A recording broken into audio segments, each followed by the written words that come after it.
to my YouTube channel. Today I am going to show you what you're going to need to hike Kilimanjaro.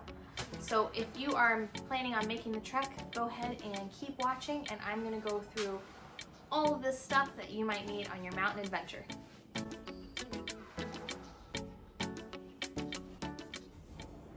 Okay guys, so if you wore pretty much everything you needed, this is what you would look like. First off, you want to get a good pair of sunglasses. I got these from Costco, and they're polarized, and they're really good for the mountain because they wrapped all the way around my eyes and gave me really good protection, including when you get up to the summit, there's going to be a lot of reflection because of the snow, and these worked out really well. If you don't want to use sunglasses, you can use like snow goggles. Next, you're going to want to get a pair of some really good gloves that are nice and warm, just like these ones. I only used these for summit day. They worked really well for me, kept me nice and warm, especially because I had the glove liners on the inside. On the rest of the days, the glove liners worked out great. I just kept these in my day pack with me, and usually they were enough. Really important, you want to get yourself a good beanie or some sort of, head protection. This one has some sort of fleece on the inside, so it kept me nice and warm, and it obviously covered my ears good enough. You want to have rain protection, so a good rain jacket, something that's going to be completely waterproof, and that will protect you from either snow, or I think I used this most of the time when we were in the rainforest, and a couple of the times that we had, light rain the rest of the trek, but get a good rain jacket. Okay, next up, and probably one of the most important things that you need to think about when you're going on the mountain, are your shoes.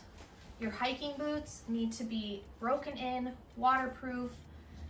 Don't go skimpy on your boots. Make sure that they're a good brand and that you're comfortable with them, and that you're not going to be forming blisters, because if you form a blister up there, nothing's worse than that. That's going to be horrible.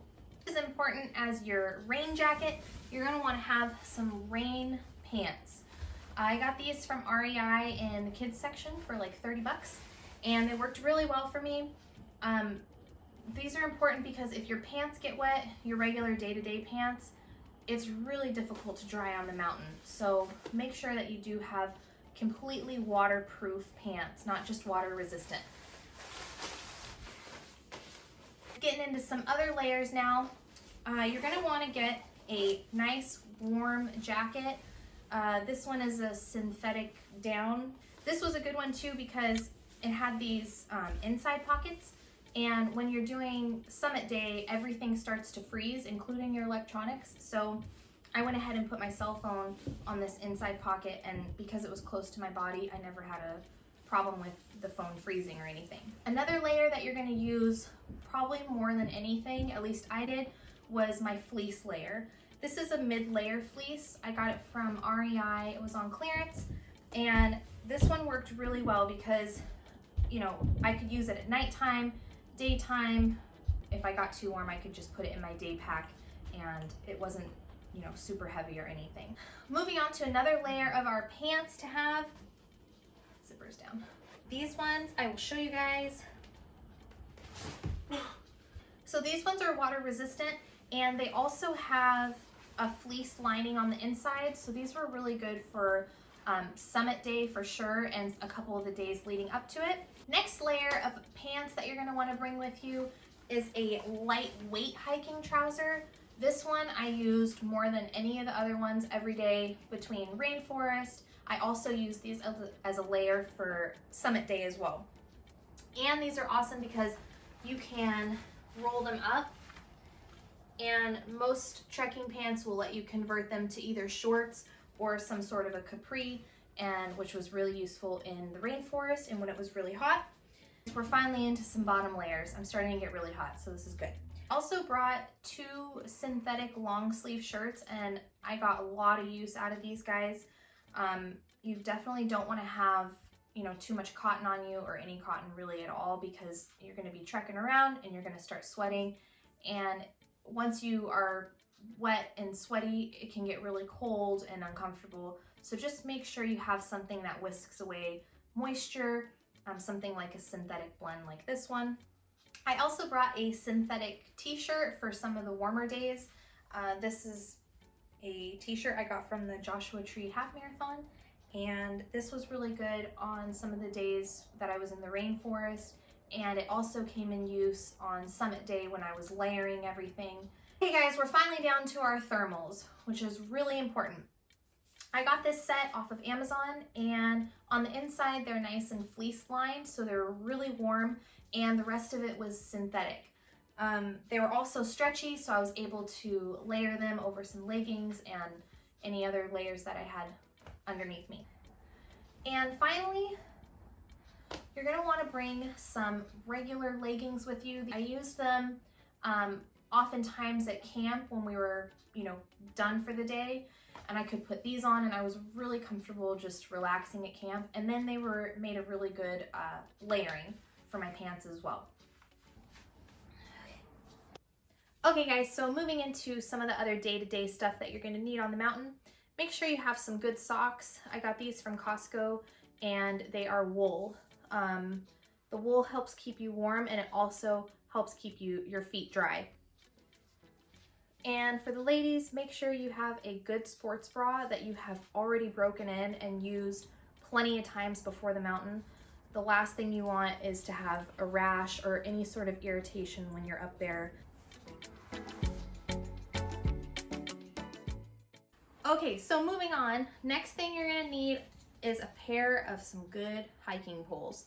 I wasn't much of a hiking pole person before Kilimanjaro. I didn't really think I needed them, but I went ahead and I bought some anyway, and I'm so happy I did, because it's a hike unlike any other, especially when you're going back downhill. These really came in handy. So I encourage you, even if you haven't used hiking poles before, maybe go ahead and spend a little bit of money. These were 30 bucks from Costco and totally worth it. And then they come with a bunch of different tips and things like that to go on the end, snow baskets and things like that. I used just the rubber tips the whole time, and it worked out perfect. You're also going to want to have a good hat for sun protection throughout the day, something wide brim like this that covers your ears and a good portion of your face, and something with a tie as well, because sometimes the winds can come up like crazy up there and it can blow your hat off. And another really important part of your Kilimanjaro climb, you're gonna need a day pack.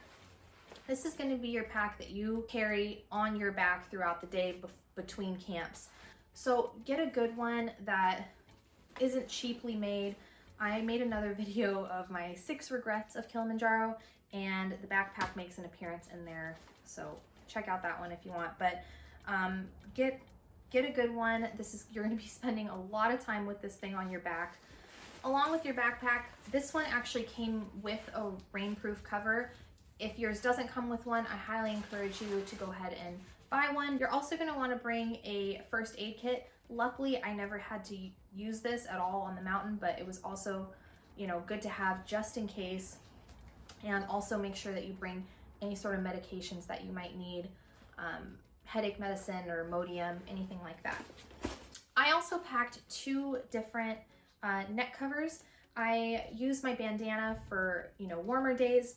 I liked having it around my chest for sun protection, and it was also convenient when I was sweaty and to go ahead and use a wipe that way.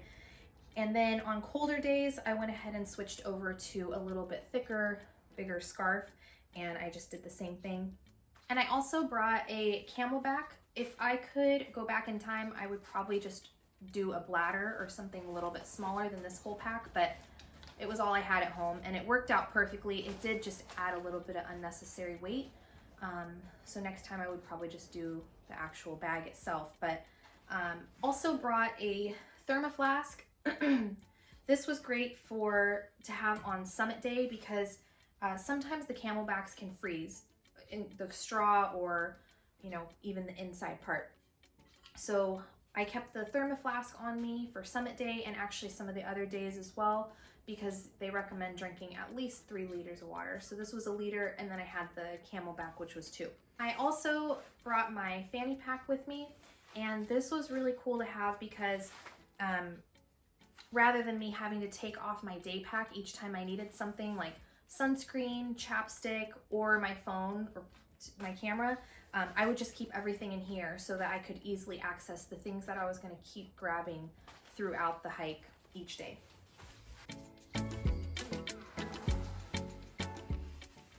All right, guys, so you have made it to camp and you are getting ready to turn in for the night. Here's a couple things that really came in use for me. My feet get really, really cold. So I did bring these slipper socks that have some sort of fleece inside, and these worked really well for me. If you don't have freezing cold feet like I do, these might not be necessary, but I knew I was gonna freeze. I also brought a really thick pair of fleece sleeping pants. I use these every night, including my night in the rainforest. Again, I just get really cold though at night. It was nice to have something to change into after being in hiking boots all day. I just brought some trainers from home and used those to go through camp. And another really helpful thing that I used was this shoe bag. Some of the camps get really muddy, so you want to have something that, you know, when you throw your shoes back in your big duffel bag, that doesn't get everything muddy. Also went ahead and bought a sleeping bag liner that was also fleece, and I'm really happy I did because I used this at least 4 of the nights that I was going up the mountain. So this just goes inside the sleeping bag, and then it unzips on the side just like your sleeping bag. Speaking of sleeping bags, make sure you get a good quality sleeping bag. This one is a 0 degree sleeping bag by a company called Hike and Bike, and it kept me nice and warm. I also happen to have my travel pillow just because, you know, I was traveling on an airplane, and I'm actually glad I brought this on the mountain because I wouldn't have had a pillow otherwise, and it fit really nicely in my sleeping bag. So a lot of times when I got into camp for the night, I would go ahead and bust out some of my power banks and charge whatever needed to be charged, whether it was my cell phone. I didn't bring any other cameras with me, I just used the camera on my cell phone. But I brought a total of 4 external batteries. Some were smaller than others, and then I did bring 1 solar bank. This one takes a really long time to charge, but I did put it on the outside of my backpack each day, but I don't think it ever got a full charge from the sun, so just be careful with that. It did come in use though because I charged it completely before the trip. I also brought my Joby. This I probably used more throughout the day, but I forgot to show you guys this one. So this is cool because you can put your cell phone in here and you can take group photos, which is what I usually used it most for. And all right, super important here. You're gonna want to have a good head torch. You're gonna be using your head torch when you're at camp and, you know, waking up in the middle of the night to go to the bathroom, and especially on summit day or night. Usually most of the summit hikes start around 11 p.m. or 12 a.m. depending on, you know, what tour company you're going with. This one actually doesn't take batteries, it's only rechargeable, so I was a little nervous that I didn't have, you know, extra batteries to pop into this, and it worked out perfectly fine, especially because I had my 4 power banks. All right, when you get into camp, they're usually going to give you some sort of warm water at least once a day. Our company gave it to us twice a day, in the morning and night, and you know, you can freshen up as much as you can with the bowl of water. I also had these combat wipes that I found on Amazon, outdoor cleansing and refreshing wipes, and I used these kind of when I got into camp, or, you know, if the bowl of water wasn't enough, I kind of went over where I could with the wipes, and I felt a little more clean. I don't know how much they actually did, but there's not really showers up there, you know. I also brought a quick dry microfiber towel. This was really nice to have because, you know, at the end of the day, after you used your bowl of water, I was able to use this thing and it dried really quick. This is where I kept my toothbrush, toothpaste, and some of the biodegradable soap that I brought. The camp should provide you toilet paper. It's not the best quality, so if you're picky about your toilet paper or what you're wiping on your butt, go ahead and bring some wipes with you. Use these a ton of the time, and just for like refreshing and stuff too. This one's not necessary for everyone, but I thought it was really cool to have. My friend gave me this journal before I left on my trip, and I'm so happy that I had it on the mountain because, you know, once you retire for the night and you're in your tent, there's so many things that happen throughout the day and things that you hear and see. It's cool to have a journal and write everything in there, and I got a lot of use out of this. If you like, you know, keeping track of your memories and things that happen, I'd say definitely get a journal. All right, guys, we're nearing the end here. So you're gonna have two separate bags. You're gonna have your day pack that you actually carry on your back, and then you're also gonna have your big duffel bag, which is carried by one of the porters that works for your tour company. They recommend getting a 90 to 100 liter waterproof duffel bag. I found this one on Amazon. I think it's 95 liters, and it worked really well. I also bought some packing cubes, and these were really useful because, you know, when I was trying to get going in the morning, I just knew where everything was because they were all in separate packing cubes. I could keep my, you know, socks and underwear in one and warmer clothes in another one. And it was just a really easy way to organize each day and save some time when you're getting going in the morning. Also brought a laundry bag, obviously for dirty clothes. They're gonna stink really bad by the end. I also brought a separate, smaller waterproof bag. And here I put things like my passport and documents or just anything that I really couldn't afford to get wet. And this often stayed with me in my day pack. I also had my plug converter. I didn't take this with me on the mountain, but I figured I'd show you guys anyway, just because I did use this a lot before the mountain to make sure that everything was charged in my hotel room the day before I actually started the hike. So I left this in the hotel before I started, but make sure you have one of these. So that's pretty much about it. The only thing I don't have to show you is my snacks because I ate all of them, but I did pack quite a bit of snacks with me. Half of them I would keep in my duffel, and then I would choose about 2 or 3 of them to put in my day pack. I brought beef jerky, some dark chocolate, dried fruit, nuts, almonds, and just things that were really high in energy. And I think I actually brought some Sour Patch Kids too, but they didn't make it very long.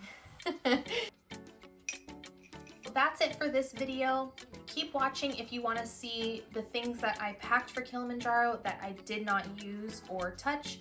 That'll be right after this segment right here. But other than that, thank you guys so much for watching my video. I hope it was really useful to you. If you're thinking about hiking Kilimanjaro, definitely do it. It was an incredible experience. I would recommend it to anyone, 10 out of 10. And I hope to see you guys soon. Please check out some of my other Kilimanjaro videos. I'll link them down below, and see you guys soon.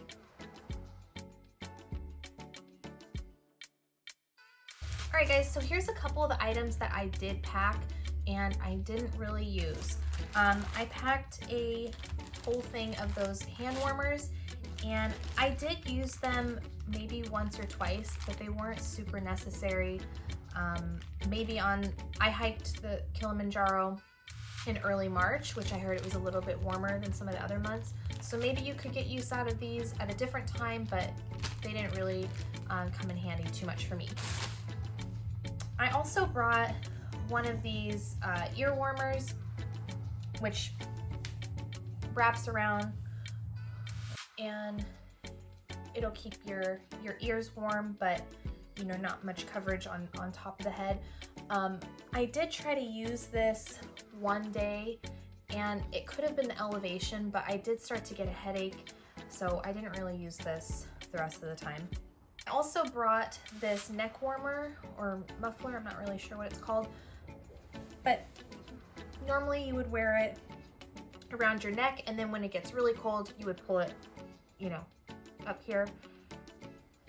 I just didn't find much use out of this, but again, maybe in colder times on the mountain this would come in use. I just didn't use it when I went. And I did bring a vest. I didn't use this a single time. It stayed in my duffel the whole time. I just think maybe I had, you know, enough layers already, but I brought it just in case because I had no idea how cold it was going to be on the mountain.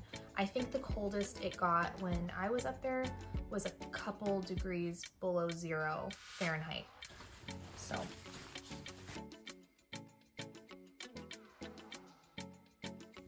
And an item that I wish I would have brought, but I didn't, was my baseball cap.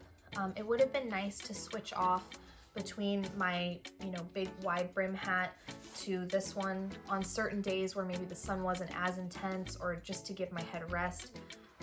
Next time I would bring this just, you know, to have another option. And last but not least, I did have enough sunscreen, but just barely. I think it would have been helpful for me to bring a little bit more. And I will tell you one thing, it is very difficult to find sunscreen in Tanzania. We had a hell of a time finding it for one of the other ladies in our group. We searched for like an hour. I think one of the guides ended up going to his house or something and getting the sunscreen, but either way, I wish I would have had enough. Just I could have given it to her, but it was just really hard to find some out there. So make sure you have enough sunscreen and enough sun protection for your lips as well. Don't forget about chapstick with sunscreen. Okay, well again, that's it for me. Thank you so much you guys for watching. I'll see you soon.